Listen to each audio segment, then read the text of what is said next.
我係傳燈師傅，我係 Ivy 羅秀慧，我係 Selina 杜嘉，我係 Emily 梁麗蓉，仲有好多位主持人同埋嘉賓為你分享大國福行中心嘅院士工作同埋其他關懷服務。每個善念都能夠燃亮自己同埋身邊人嘅心田。一齊邀請大家收聽呢個節目，傳揚無界限嘅真愛。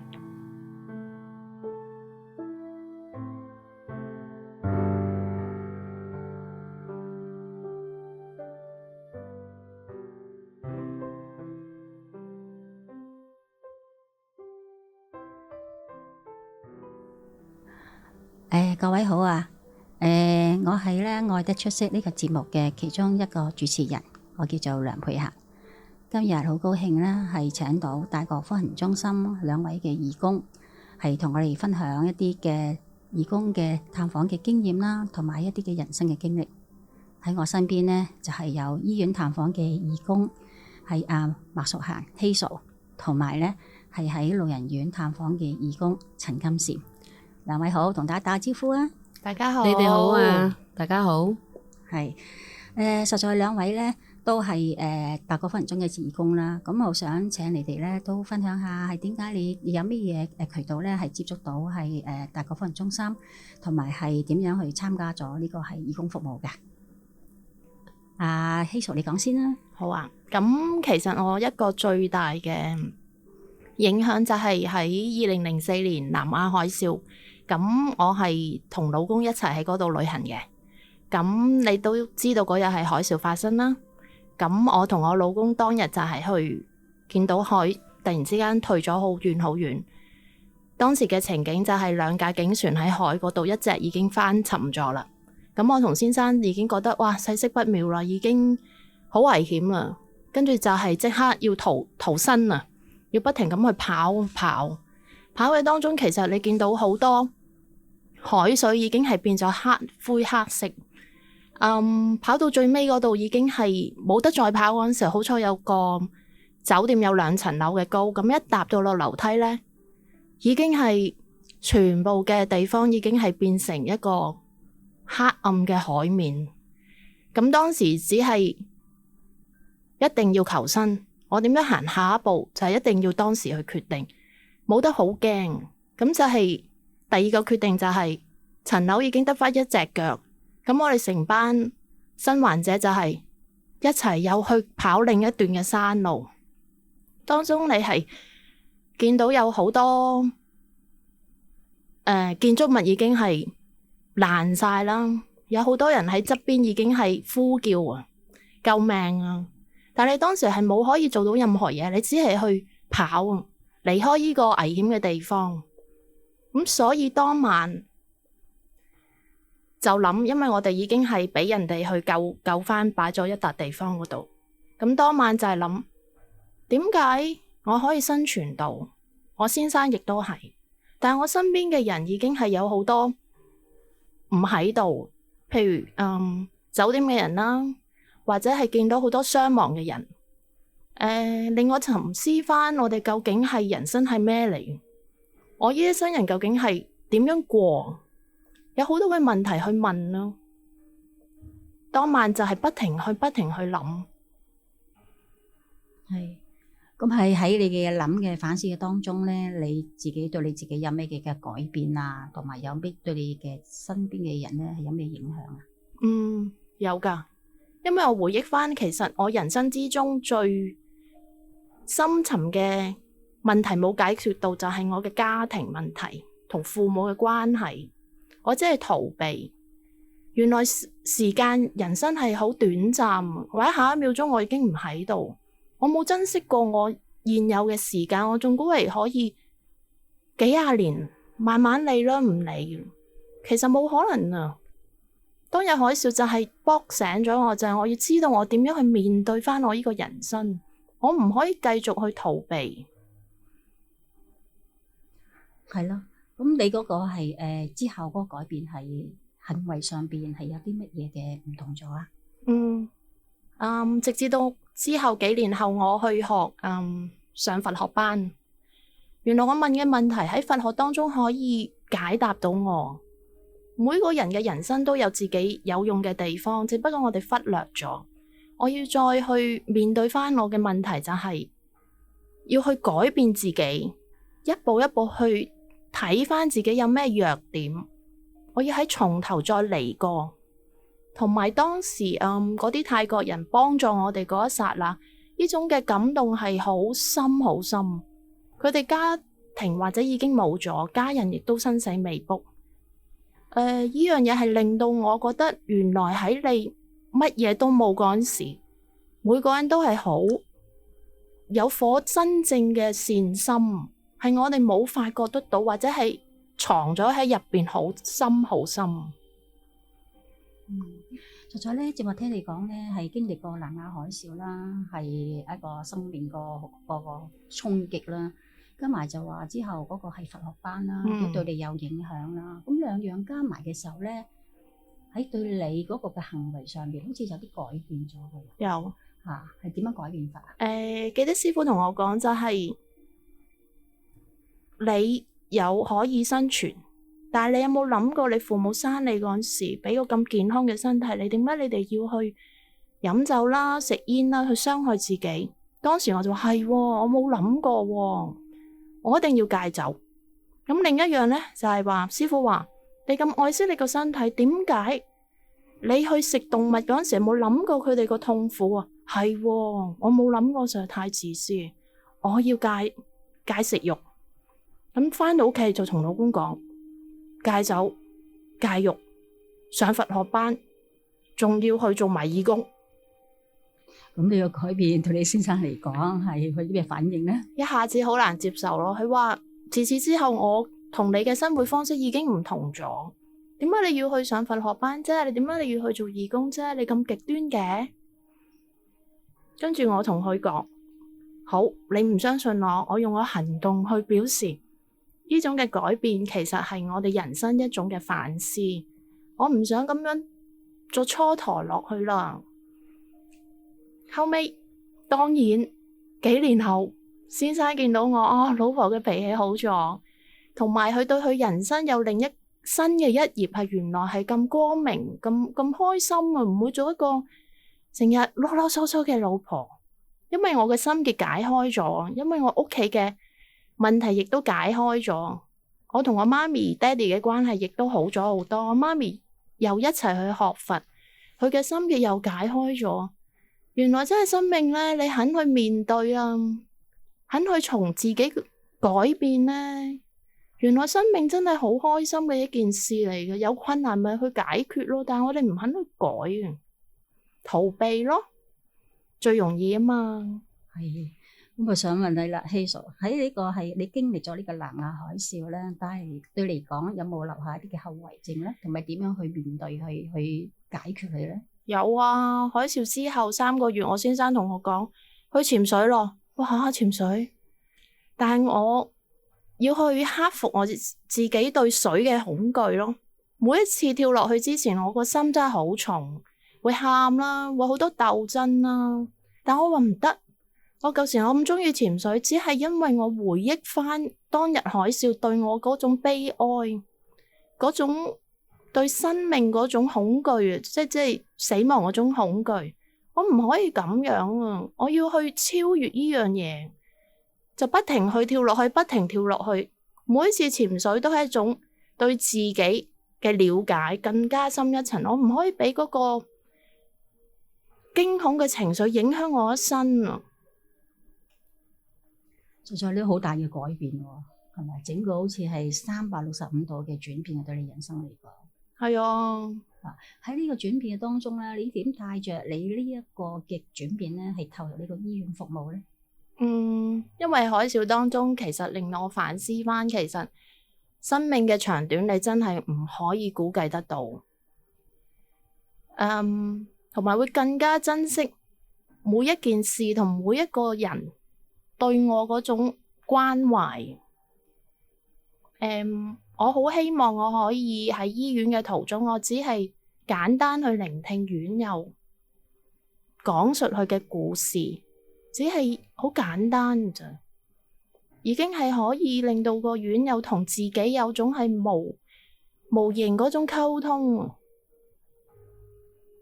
即係喺醫院嘅服務裏邊，即係能夠發揮到楊師傅我哋中心嘅理念，真愛無界限，陪你過難關，係咪咧？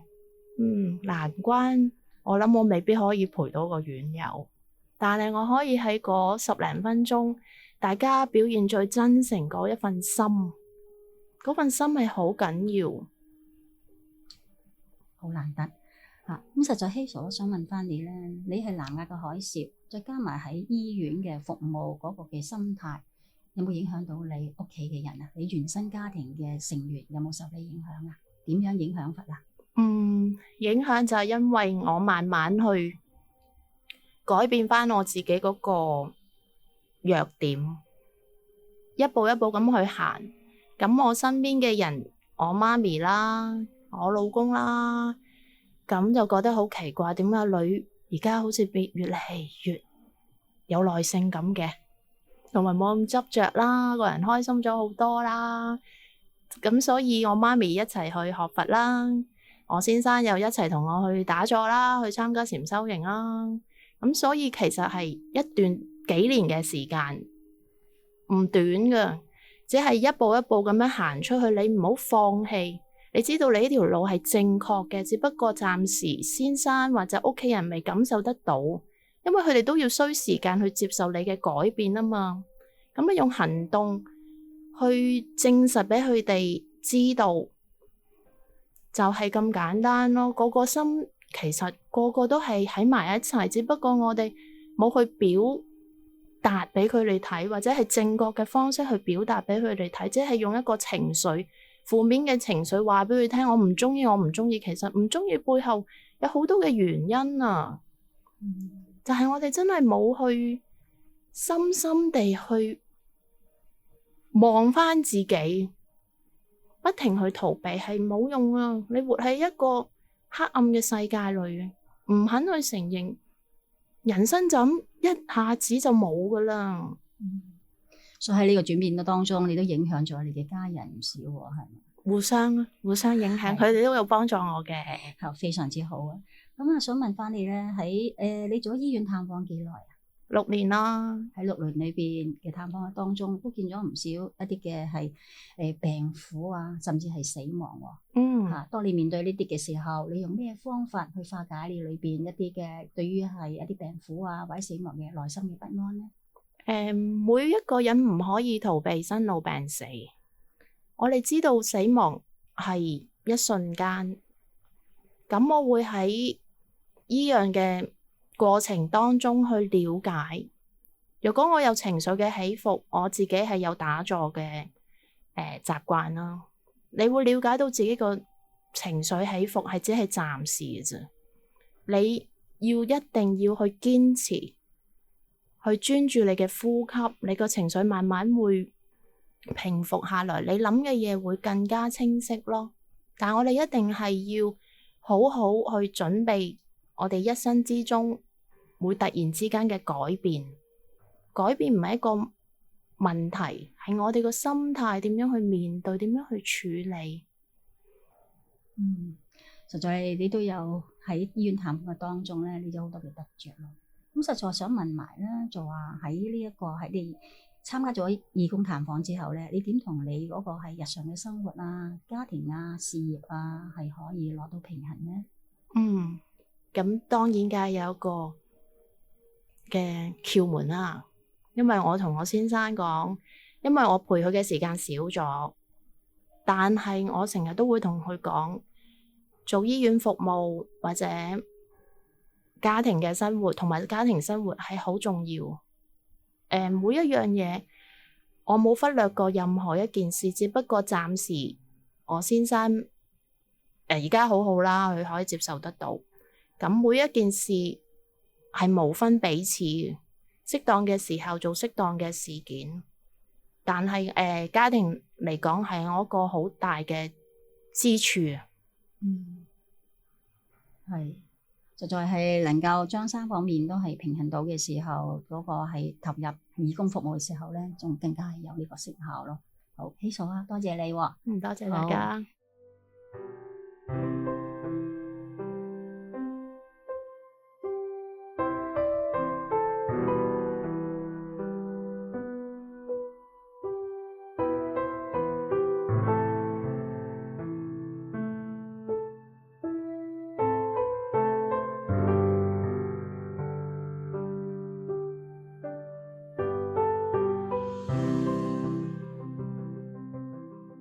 跟住係阿金禪啦。係咁借時都講下啦，你點樣去接觸到中心，同埋點樣去開始呢一個嘅義工服務㗎？我接觸大國風雲中心嘅時候咧，就事緣係喺我10年前，我大仔因為突然間自殺往生之後，我係喺嗰段時間好迷茫，同埋強抑咗自己嘅心情去處理晒同埋個細仔處理大仔所有嘅身後事，但係個心嗰種內心嗰種悲痛咧係無以形容，亦都揾唔到出路。咁跟住2年後到我細仔就有情緒嗰個情況出現，我就察覺到佢嗰個狀況好似我大仔死之前嘅嗰種跡象，我就即刻上網揾晒所有嘅關於情緒病嘅資料啦，同埋支援啦。咁好彩我細仔咧，佢都察覺到自己個情況，佢都好合作。咁我就陪住個細仔咧，就係去接受心理輔導啦、精神科醫生嘅治療啦。咁直接都控制到佢嘅病情。咁我同佢一路咁互相扶持，咁行到今時今日。但係自己嘅內心都仲係好嗰種悲痛，係隱隱約約咁令到自己係好辛苦。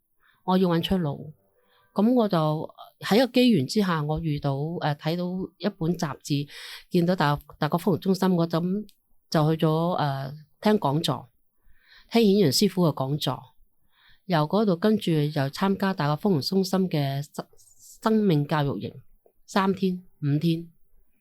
尤其喺3天裏邊嗰度，令我感受好深。我壓抑嘅情緒、壓抑嘅心情喺嗰度，我可以釋放、舒緩，同埋啲義工助理好關心我，幫助我開解我，同埋師傅好用心喺每個課堂係指導我哋點樣面對嗰個苦因，教我哋點樣面對個困難，自己去解自己嘅心結。咁喺嗰度慢慢就跟住就我知道我揾到啱嘅路，揾到啱嘅地方，就跟住我個細仔亦都鼓勵我參加義務工作。咁我喺呢個情況之下，我就參加咗大國福榮中心嘅義務工作。我係參加呢個老人服務方面嘅。咁因為我記得師傅喺課堂教過咧，就話，當你失去你至親嘅愛嘅時候，你就要出去將你嘅愛去付出去，俾愛更多嘅人。其實話愛更多嘅人，但係喺我服務當中，我感受到我唔係服務佢哋，而係佢哋俾到個機會我反思到我自己嘅不足，反思到我將來嘅生命嘅路向係要點行，要啲乜嘢。同埋就係話好感恩，直到依家我都好感恩我大仔。雖然佢離世，但佢啟發到我，揾翻我自己，揾翻我生命需要認識生命嗰個動力啊。雖然回想翻喺嗰10年我好困難，好悲痛，但係一直行到依家。我係開心嘅。喺大國福榮中心裏邊呢，我有好多愛錫我嘅師兄同埋老師，尤其是顯揚師傅，佢好用心用好多法門嚟教我哋。正當我細仔嗰個情緒出現問題嘅時候呢，我記得顯揚師傅教過我就話誦經回向。咁我當時有猶豫嘅，但係我試住去做，因為我當喺冇方法之餘，我就一定要試。我堅持每日去做。個方法就係話，你坐喺度深呼吸，安定咗自己，然後仲念一篇心經，跟住呢，你個心裏邊呢，就觀想住你個仔開心嘅樣，咁就祝福佢啦，健康穩定，精神健康啦，情緒穩定啦。好快樂咁過每一日啦，咁我係咁堅持住每日去做，係有效嘅。我係睇到我個仔個反應，佢個情緒逐步咁穩定嘅。咁我堅信呢樣嘢係有效嘅。金善喺你屋企個轉變嘅當中咧，你都付出咗好大嘅努力。正話聽你講到係你個仔嘅自殺嗰個嘅問題嘅時候，而家你再提起個大仔嗰個嘅自殺嘅情景嘅話，你自己嘅而家你嘅感覺係點樣啊？我都仲掛念佢，我都會有有少少傷心嘅，但係總體嚟講，我已經比以前好好多，同埋我都接受到，我依家肯面對接受到我個仔嘅離世，同埋亦都真係話，依家我時時刻刻我都感恩我呢個仔，佢俾到我好大嘅啟示，俾到我我自己重生生命嘅力量。既然咗有咗重生嘅生命嘅力量，經歷咗咁多嘅經歷嘅話，你覺得喺你人生裏邊，喺邊啲人喺你生命裏邊係最重要噶？生我嘅父母，我爸爸媽媽，我生嘅嗰兩個仔。